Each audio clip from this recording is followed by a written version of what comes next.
Hello everybody, I got a new camera, and I was just testing it out, and I was filming some stuff, and I decided, why don't I just film myself filling a page in my sketchbook? So that's what I did. It doesn't have the entirety of me sketching this page, but it has most of it, and I really like the way it turned out. So I thought I'd share it with you guys, because I feel like you guys really like my sketches, probably more than my actual drawings. I don't know. I like sketches a lot, so I thought, why don't I just share it? And this entire page was very like 1950s, 60s fashion themed, so look for that in this sketch. I came up with an idea for like the layout. I was like, oh, I'm gonna draw one giant full body that takes up practically the whole page, and then behind her I'll put like a square and inside, or a rectangle, and inside that rectangle I'll use like a different color, and then I'll sketch a bunch of different sketches inside of the square rectangle. And so that was my idea behind the whole thing, and that's basically what it looks like at the end. It's a full body with a rectangle with other sketches. So yeah, I like the way it turned out. And here I am actually using a highlighter to color in my purple sketch. I'm using a purple pen for the sketch and then highlighters to color. I love doing this. It adds a little bit of pop of color to my sketchbook, but it doesn't bleed through, so I can still draw on the next page without having to worry about, like, I don't know, being covered over by Sharpie marks, which is so annoying. So I really love doing this because I wouldn't suggest using the highlighter with pencil because it does smudge the pencil, but if you're just using a pen and you wait for it to dry, it works very, very well.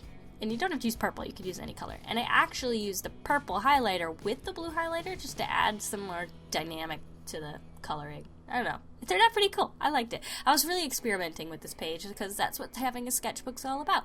It's experimenting and you're not worried how it's going to turn out in the end, but it's just for fun, you know? You don't actually plan on showing anyone, but hey, I'm showing you.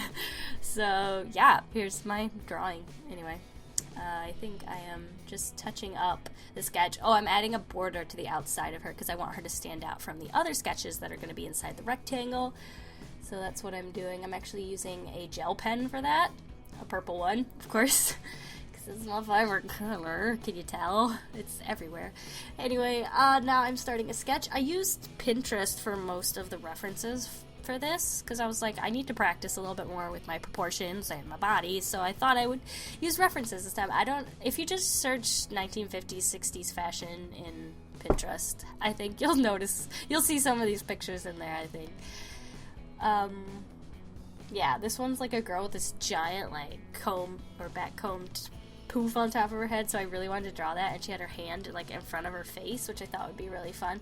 I'm sorry about the lighting, like, it's really hard to see because of the shadow, because my window's behind me. I do have a light to fix this, but as I said, this was kind of just experimenting, using my new camera, seeing what it would look like, you know, just having fun. So, we'll just ignore that. Yeah.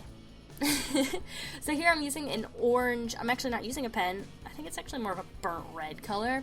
I'm using a burnt red Prismacolor Color Erase pencil, because those are my favorite. Besides purple pens, I love using the Prismacolor Color Erase for everything, because you can erase it. I don't really erase much when I'm sketching, because I really like the way it looks when you can see all the lines that didn't quite work out, and then the lines that did, and I don't know, I just like looking at it and the I can't say the word, the intricacy, that's it, the intricacy of the whole thing. I think it just looks pretty cool when you can see all the little mistakes that an artist made and how they overcame them. You know, there you go. Sorry for struggling. That was pretty bad. My video looks like it froze, so I'm not sure what I'm doing. I'm sketching someone, I assume. It's all girls in this, so I'm just gonna presume I'm sketching a girl. I really liked sketching this one. The eyes turned out really nice. It's very pretty. Again. So basically, for this whole rectangle with the sketches, I'm just cramming sketches anywhere they will fit.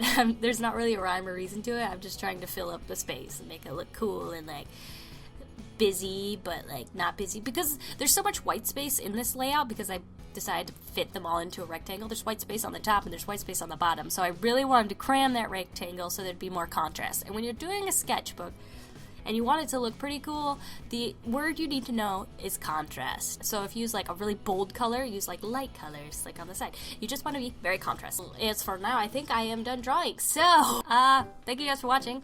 Hope you enjoyed watching me fill a page in my sketchbook and using my new camera. Let me know what you think. I'm still playing with the settings. I'm not sure how to get it quite the way I want, but let me know. Leave some feedback in the comments. And I'll see you guys all next week. Bye! Oh, have a delicious evening, fellow waffles. Okay, bye. Delicious.